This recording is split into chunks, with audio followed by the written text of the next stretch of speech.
Bonjour à toutes et à tous, j'espère que vous allez bien. On se retrouve pour le conte du dimanche avec l'oracle des contes de fées.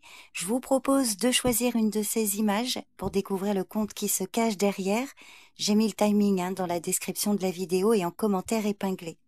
Alors voyez si le message vous parle, il peut concerner une situation en particulier, vous apporter des conseils, mais vous pouvez également écouter le conte juste pour le plaisir, sans attendre forcément un message ou une prédiction. Je vous remercie pour votre présence et je vous souhaite une bonne écoute. Les enfants de Lyre, la voix. Allez-vous-en sur les vagues sauvages, enfants du roi.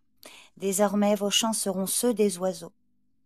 Dans ce conte troublant venu d'Irlande, nous découvrons l'histoire de 5 rois qui se disputent pour régner sur le Tatra des Danaans, le peuple de la terre, parfois appelé le royaume des fées. L'un d'eux est élu, mais Lyre s'avance et s'autoproclame chef de clan, protestant contre le choix du peuple. Pour l'apaiser et pour soulager la souffrance qu'il éprouve peu après lorsque sa femme meurt en couche, le chef élu lui offre en mariage sa fille adoptive. Lyre accepte et devient ainsi plus proche du clan du roi, montrant la sagesse et la patience du grand roi de Tuatha. Lyre et sa femme ont 4 enfants, une jolie fille aux longs bras d'un blanc laiteux, un beau garçon et des jumeaux, à la naissance desquels meurt leur mère. Une fois encore, le royaume est menacé par le chagrin et le deuil. La deuxième fille adoptive du grand chef épouse alors le roi au cœur brisé, et pendant quelque temps, elle l'aime et chérit ses neveux et nièces. Mais elle devient peu à peu jalouse de l'amour du roi pour ces derniers, au point d'en tomber malade. Un jour, fiévreuse, elle les maudit avec la baguette en noisetier d'un druide, les transformant en cygnes qui devront vivre 300 ans dans 3 lieux différents, soit 900 ans en tout. Ils gardent leur voix humaine ainsi que leur sensibilité et ils chantent avec plus de beauté que n'importe quel oiseau. Ils peuvent rester ensemble et grâce à leur beauté et à leur voix, ils sont aimés de tous ceux qui les approchent. Leur belle-mère, qui leur a jeté un sort, est quant à elle punie, changée en sorcière des airs, ce qu'elle est encore aujourd'hui. Le temps passe et les enfants de Lyre voient tous leurs bien-aimés trépasser, le royaume de Tuatha des Danaans battre en retraite et les moines du Christ arriver. Ils sont enfin libérés de leur sort par un moine chrétien plein de bienveillance, et lorsqu'ils reprennent forme humaine, ils sont si vieux que le moine les baptise sur le champ, voyant qu'ils sont sur le point de périr. Ils meurent quelques secondes après avoir été à nouveau des hommes. Les enfants de Lyre entrent ensemble dans leur tombe, la sœur tenant un frère dans chacun de ses bras et portant le 3e sur son cœur, comme elle l'a fait pendant 900 ans quand ils étaient cygnes. Cette carte est là pour vous rappeler la nature éternelle de votre âme. Votre âme vient des temps immémoriaux, elle a déjà beaucoup voyagé et vous comprendrez bientôt une partie au moins de votre chemin actuel, bien plus que vous ne le comprenez à présent. Cette carte vous rappelle également qu'il est naturel que votre système de croyances évolue et se transforme même radicalement au cours d'une seule vie. Vous avez avant tout le droit de suivre la direction dans laquelle vous mène votre âme. Alors maintenant, je vais vous donner les différents thèmes abordés par ce conte. Voyez les points qui résonnent le plus en vous. Donc ici, les thèmes sont: votre forme peut évoluer, mais votre voix reste la même. Faites usage de votre voix pour raconter votre histoire. Un changement de spiritualité. Une libération d'un fardeau familial qui a longtemps pesé sur vous. La sagesse de rester auprès de vos êtres chers. La souffrance a une fin. Vous êtes aimé, quelle que soit votre forme. Donc voilà le message de cette carte. Alors, j'espère que cette lecture vous parle. N'hésitez pas à me faire un retour. Je vous remercie beaucoup pour votre présence et votre écoute et je vous dis à bientôt. Bye bye.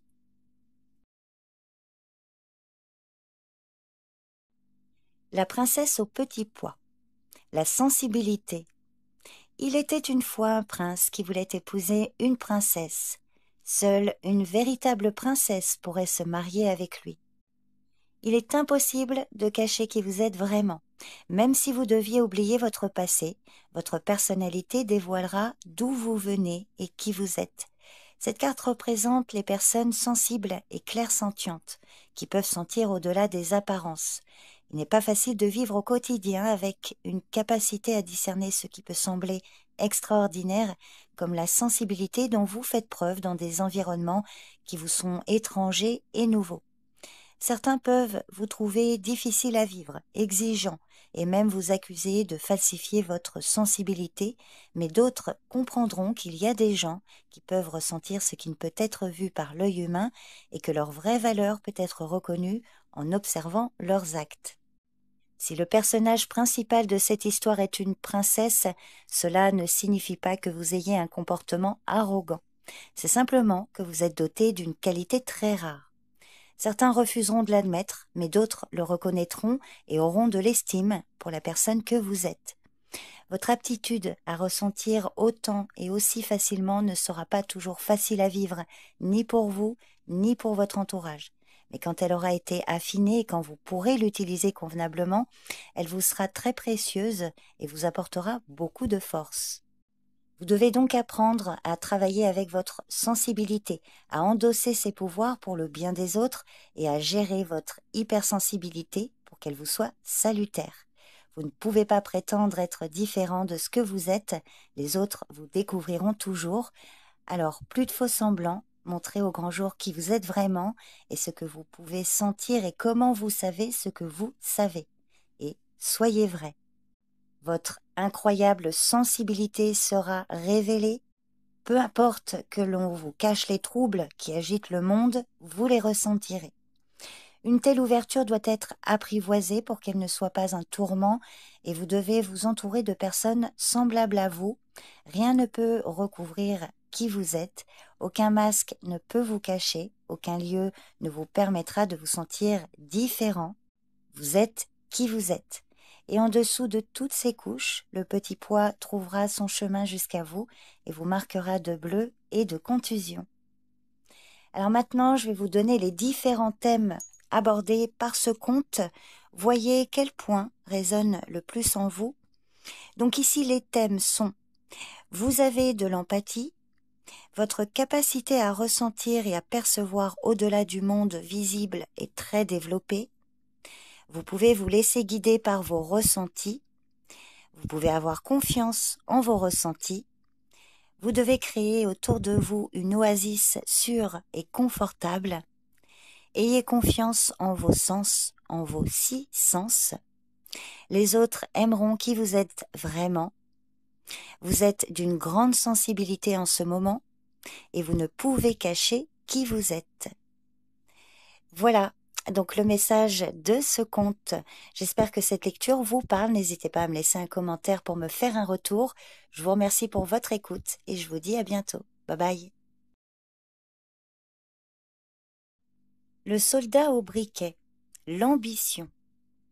Le chien ramena la princesse à son château en cuivre. Mais au petit matin, tandis qu'elle buvait le thé avec ses parents, le roi et la reine, elle leur raconta qu'elle avait fait un rêve très étrange cette nuit-là.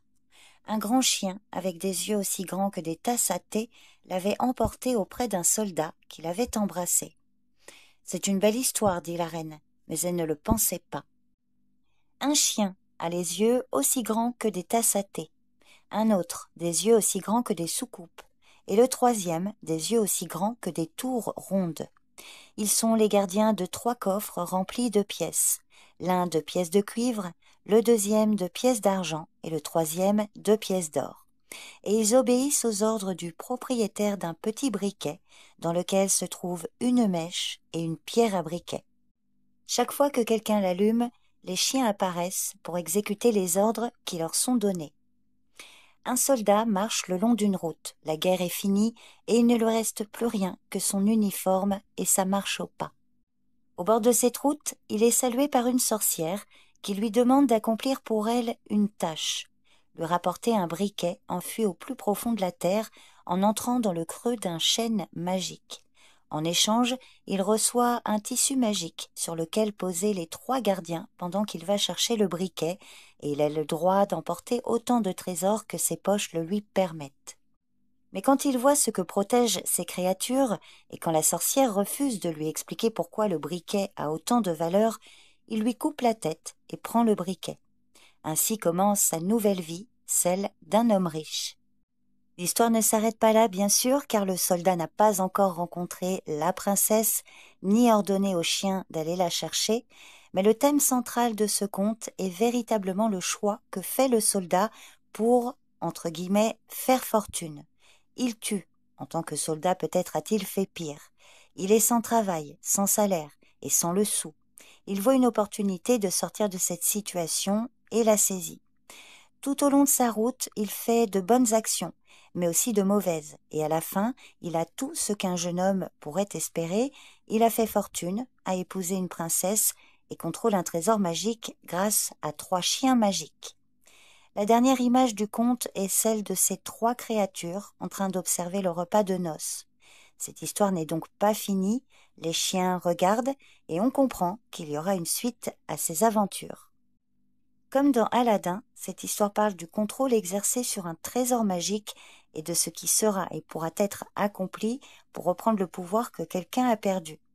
Le soldat tranche la tête de la magie en personne, la sorcière, et s'empare de ce qui était peut-être à elle. Le briquet représente le contrôle, la souveraineté et le désir d'obtenir tout ce que vous voulez. Mais pourquoi le soldat n'a-t-il pas simplement emporté l'argent avec lui pour démarrer une nouvelle vie? La sorcière aurait-elle envoyé ses chiens le tuer pour garder son secret? Que sommes-nous prêts à faire pour obtenir ce que nous voulons et pour ne pas dévoiler nos secrets? Dans ce conte, nous voyons qu'il est parfois dangereux de demander de l'aide. Il l'a été, sans aucun doute, pour la sorcière, et pour le soldat, il est facile de tuer, tout comme de menacer, comme on le voit tout au long de l'histoire.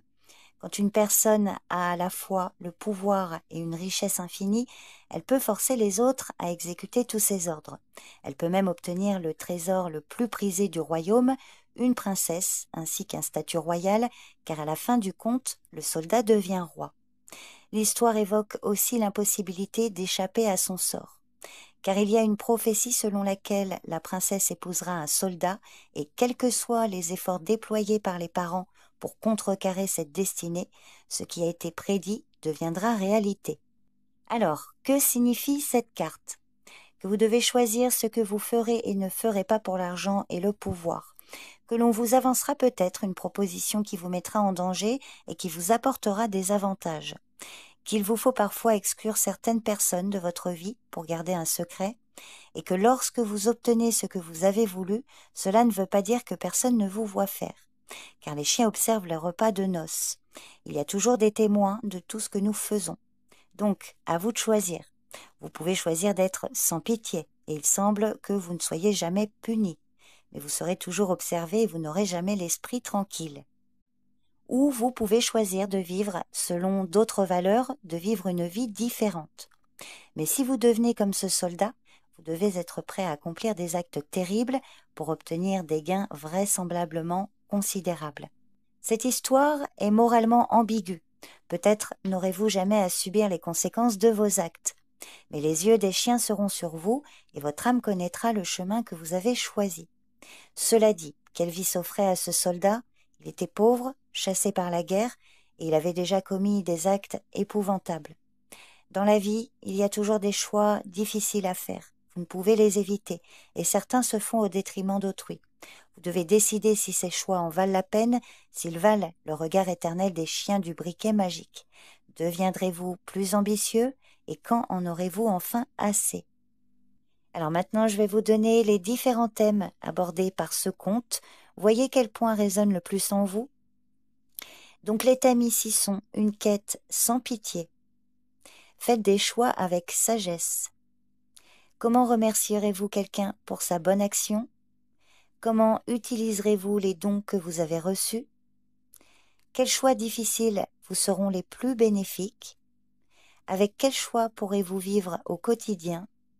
Vos choix peuvent-ils résister à un examen de conscience? Avez-vous sacrifié votre éthique? La désensibilisation, reliez-vous à votre empathie?